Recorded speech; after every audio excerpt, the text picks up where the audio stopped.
మోంతా తుఫాన్ దూసుకొస్తుంది. బంగాళాఖాతంలో ఏర్పడిన తీవ్ర వాయుగుండం మరింత బలపడింది. గంటకు 16 కిలోమీటర్ల వేగంతో దూసుకొస్తుంది. రానున్న 24 గంటల్లో తీవ్ర తుఫానుగా బలపడే అవకాశం ఉందని భారత వాతావరణ శాఖ తెలిపింది. ఈ తుఫాన్ అక్టోబర్ 28న మచిలీపట్నం నుంచి కళింగపట్నం మధ్యలోని కాకినాడకు సమీపంలో తీరం దాటే అవకాశం ఉందని ఐఎండీ తెలిపింది.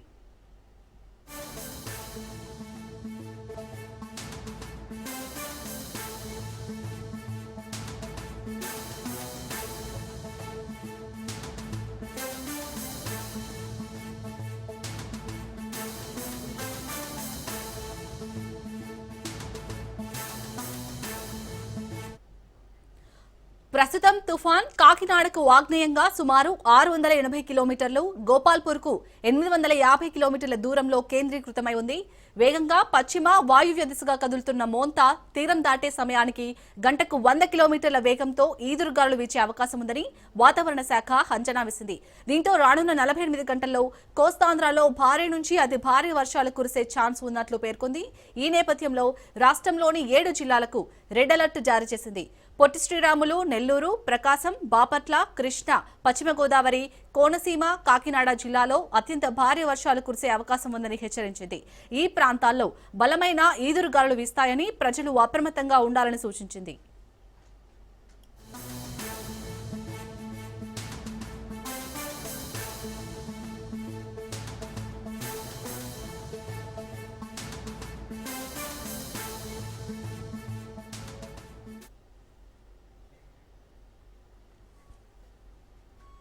రాష్ట్రంలోని మరో 16 జిల్లాలకు ఆరెంజ్ అలర్ట్ జారీ చేశారు. చిత్తూరు, తిరుపతి, అన్నమయ్య, కడప, నంద్యాల, పల్నాడు, గుంటూరు, ఎన్టీఆర్, ఏలూరు, తూర్పుగోదావరి, అల్లూరి, అనకాపల్లి, విశాఖపట్నం, పార్వతీపురం, విజయనగరం, శ్రీకాకుళం జిల్లాలో అతి భారీ వర్షాలు కురుస్తాయని తెలిపారు. శ్రీ సత్యసాయి, అనంతపురం, కర్నూలు జిల్లాలకు ఎల్లో అలర్ట్ ప్రకటించారు. ఈ జిల్లాలోనూ భారీ వర్షాలు పడే అవకాశం ఉందని తెలిపింది వాతావరణ శాఖ. అన్ని ప్రధాన పోర్టుల్లో 1వ నెంబర్ ప్రమాద హెచ్చరికలు జారీ చేసింది. తీర ప్రాంతాల ప్రజలు అప్రమత్తంగా ఉండాలని, అత్యవసర పరిస్థితులకు సిద్ధంగా ఉండాలని అధికార యంత్రాంగం హెచ్చరిస్తోంది. అలాగే మత్స్యకారులు కూడా ఎవరూ చేపల వేటకు వెళ్లొద్దని సూచించింది.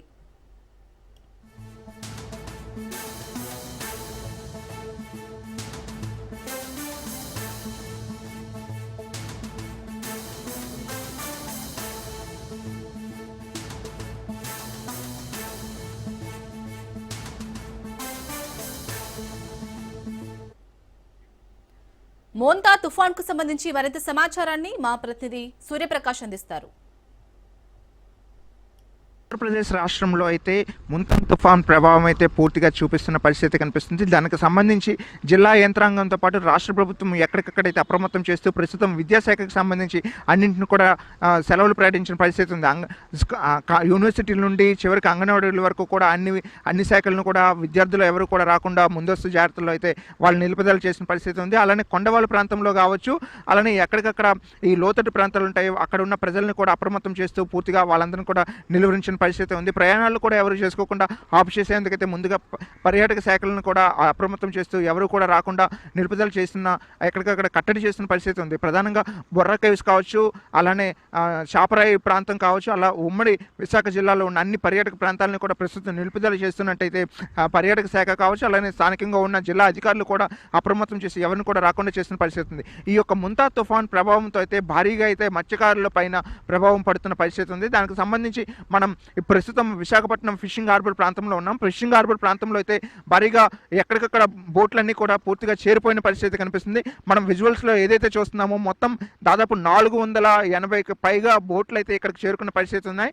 అలానే మరిన్ని బోట్లన్నీ కూడా అక్కడ స్థానికంగా ఏ పోర్ట్లు ఉంటాయో ఆ పోర్ట్ల ప్రాంతాల్లోకి అయితే 150 నుండి 160 బోట్లు అయితే చేరుకున్న పరిస్థితి ఉండడంతో వీరి యొక్క జీవనోపాధి ప్రధానంగా ఏదైతే ఉందో ఆ జీవనోపాధిని అయితే ప్రస్తుతం కోల్పోతున్నామని అయితే మత్స్యకారులు అయితే ఆవేదన చెందుతున్న పరిస్థితి ఉంది. ప్రధానంగా ప్రాణ ఆస్తి నష్టం ఏది కోల్పోకుండా ఉండేందుకైతే రాష్ట్ర ప్రభుత్వం అయితే దీనికి ముందస్తు జాగ్రత్తల్లో అయితే ముంతాన్ తుఫాన్ ప్రభావం ప్రజలపైన అలానే వారి యొక్క ప్రాణాలపైన పడకూడదని అయితే దీన్ని ఈ విధంగా అయితే తీసుకున్న పరిస్థితి ఉంది. దీనికి సంబంధించి నిత్యం కూడా జనవాసాలతో కావచ్చు, అలానే మార్కెటింగ్ దీంతో అయితే ఎక్కువగా ఇక్కడ ట్రాన్స్పోర్టేషన్ దేశ విదేశాలకైతే ఇక్కడ కంటైనర్స్తో పాటు వెళ్తున్న పరిస్థితి ఉంటుంది. కానీ ఎంతవరకు కూడా చాలా నిర్మానుషంగా ఉన్న ప్రాంతంగా మారిపోవడంతో ఈ మత్స్యకారులు వారి యొక్క జీవనోపాధిని అయితే కోల్పోవడం, ఈ యొక్క ముంతాన్ తుఫాన్ ఏదైతే ఎప్పుడు గత 2 రోజులుగా ఈ యొక్క ప్రభావం మొదలైందో అప్పటి నుండి కూడా వీళ్ళు బిక్కుబిక్కుమంటూ అయితే సముద్రంలో వీళ్ళ జీవనాన్ని అయితే కొనసాగిస్తూ ప్రస్తుతం వీళ్ళంతా కూడా దగ్గరలో ఉన్న పోర్టులకైతే చేరుకున్న పరిస్థితి ఉంది. విశాఖపట్నంలో 480-80కి పైగా అయితే ఈ యొక్క బోట్లన్నీ కూడా